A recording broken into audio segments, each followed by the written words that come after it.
తాకట్లో ఉన్న మీ బంగారాన్ని విడిపించి ఆ రోజు ఆన్లైన్ రేటుకి కొంటాం. Sharma gold company. నమస్కారం, వెల్కమ్ టు సుమన్ టీవీ. నేను గీతాంజలి. విశ్వావసు నామ సంవత్సరంలో ద్వాదశ రాశుల వారి జాతక ఫలితాలు ఏ విధంగా ఉన్నాయో తెలుసుకుందాం. వివరించేందుకు ప్రస్తుతం మనతో పాటు ఉన్నారు శ్రీచక్రపీఠం వ్యవస్థాపకులు, ప్రముఖ జ్యోతిష్య పండితులు బ్రహ్మశ్రీ ప్రదీప్ జోషి గురువు గారు. వారితో మాట్లాడదాం. గురుగారు నమస్కారం అండి. శ్రీ గురుభ్యో నమః. శ్రీమాత్రే నమః.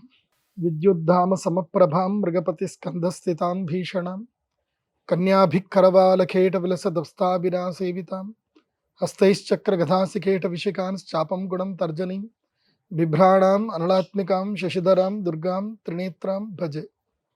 శ్రీమాత్రే నమః. శ్రీ గురుభ్యో. మేషాది ద్వాదశ రాశుల యొక్క ఫలితాలు మనం ఈ విశ్వావసు నవ సంవత్సరంలో తెలుసుకోబోతున్నాం. ముందుగా ప్రేక్షకులందరికీ, సనాతన ధర్మ బంధువులందరికీ, మీకు కూడా శ్రీ విశ్వావసు నామ సంవత్సర ఉగాది శుభాకాంక్షలు. గురుగారు, ఈ విశ్వావసు నామ సంవత్సరంలో ధనస్సు రాశి వారి జాతక ఫలితాలు ఏ విధంగా ఉన్నాయో తెలియజేస్తారా? ధనుస్సు రాశికి ఈ సంవత్సరం ఆదాయ వ్యయాలు ఎలా ఉన్నాయి? ధనుస్సు రాశి ఆదాయం 5, వ్యయము 5, రాజపూజ్యం 1, అవమానం 5.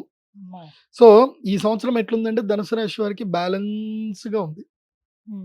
ఎట్లుంది అట్లనే ఉంటుంది, పెద్దగా తేడాలు ఏమీ ఉండవు. అన్లెస్ యూ హార్డ్ వర్క్, మీరు హార్డ్గా ట్రై చేస్తే తప్ప మీకు అదృష్ట యోగాలు అయితే వరించవు. కానీ అదృష్ట యోగం ఉంది. ధనస్సు అంటే ఏమిటి అంటే సగము శరీరం మృగము యొక్క శరీరము, తర్వాత మనిషి శరీరము, విల్లును ధరించినటువంటిది. అంటే వీళ్ళ యొక్క విలక్షణమైన వాళ్ళు ధనుసు రాశి వాళ్ళు. వీళ్ళు ఏంటంటే తాము పూర్తిగా అనుభవపూర్వకంగా నమ్మితే తప్ప దేన్ని నమ్మరు. ఇది మంచిది, చెడుని మాత్రం టక్కని నమ్మేస్తారు. అట్లుంటుంది ధనుసు రాశి. కాబట్టి అందులోనూ మూలా నక్షత్రం, మూల, పురోషాఢ, ఉత్తరాషాఢ నక్షత్రం 1వ పాదం వరకు ఈ జాతకస్తులు ఎలా ఉంటారు అంటే మూలా నక్షత్రం, ముఖ్యంగా మూలా నక్షత్రం అద్భుతమైన తెలివితేటలు ఉంటాయి. కానీ ఈ సంవత్సరం ఆ తెలివితేటల్ని అహంకారం అనే మబ్బు కమ్మేస్తుంది. మీరు అహంకారం అనే మబ్బును తీసేస్తే అద్భుతమైన జాతకం మీది ఈ సంవత్సరం. ఎవరు? ధనుసు రాశి వాళ్ళందరికీ.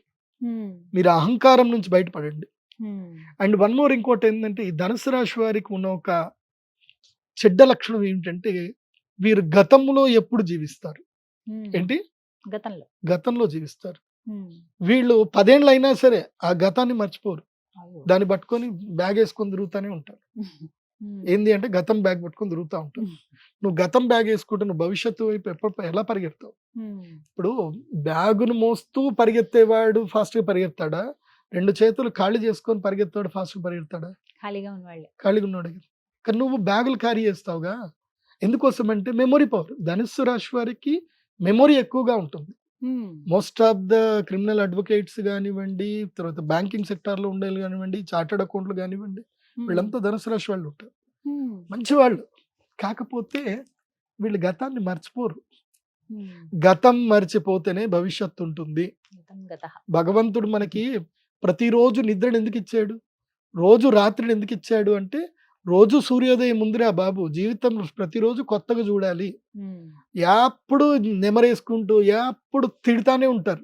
ఇప్పుడు మీకు జీవితంలో ఎవడో నష్టం చేశాడు, సరే జరిగిపోయిందిరా నష్టము, కానీ ఆయన తిడతానే ఉంటారు. ఇంకా అది కాదు, అది తీరు మార్చుకోవాలి. మార్చుకుంటే ఈ సంవత్సరం ధనుసు రాశి వారికి 7వ గురువు వస్తున్నాడు. ఈ సంవత్సరం తప్పకుండా పెళ్లి చేసుకోవాలి. ధనుసు రాశి వారు ఎవరైనా పెళ్లి చేసుకోలేదంటే పెళ్లి చేసుకోండి.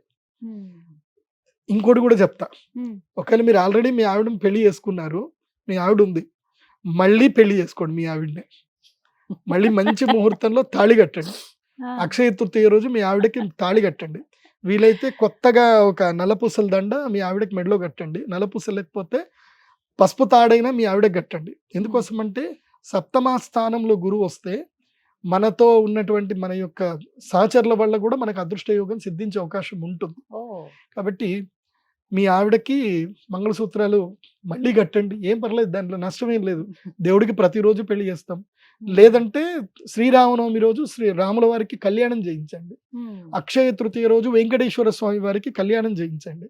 సో కళ్యాణ సేవలు చేయించి మీ అదృష్టాన్ని ప్రయత్నం చేసుకోండి.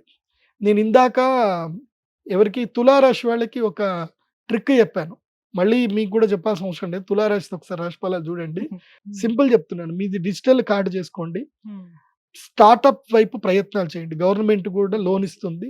సో ముద్రా లోన్స్ వస్తున్నాయి. దాని వైపుకి వెళ్ళి ఒక బ్యాంక్ మేనేజర్ని పరిచయం చేసుకొని అసలు ఈ ముద్రా లోన్స్ అంటే ఏంది, మీరు ఏమేం చేసుకోవాలి, ఏం కథ అని చూసుకొని స్టార్టప్ బిజినెస్ చేయండి. చేస్తే తప్పకుండా మీకు మంచి సంపద కలిగే అవకాశం ఉంటుంది.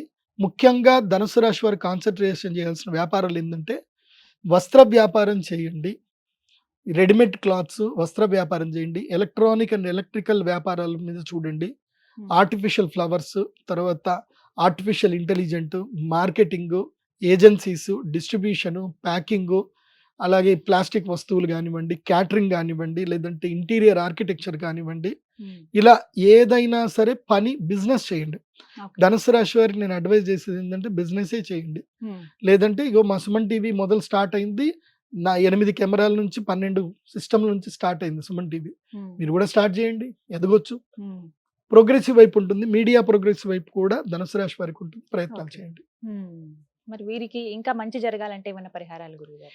పరిహారం ప్రధానంగా చేయాలి అని అంటే ధనుసు రాశికి గురువే అధిపతి కాబట్టి, మీ రాష్ట్రాధిపతి సప్తమంలో వచ్చాడు కాబట్టి ప్రతి గురువారము తప్పకుండా శ్రీ దత్తాత్రేయ స్వామి దేవస్థానానికి వెళ్ళడము, దత్త మంత్రము, దక్షిణామూర్తి మంత్రం చదవడము, అదేవిధంగా అక్షయ తృతీయ ఏప్రిల్ 30వ తారీఖు నాడు కుబేర సంపుటి యంత్రాన్ని ప్రసాదంగా స్వీకరించండి. మహాలక్ష్మి యాగం చేయండి.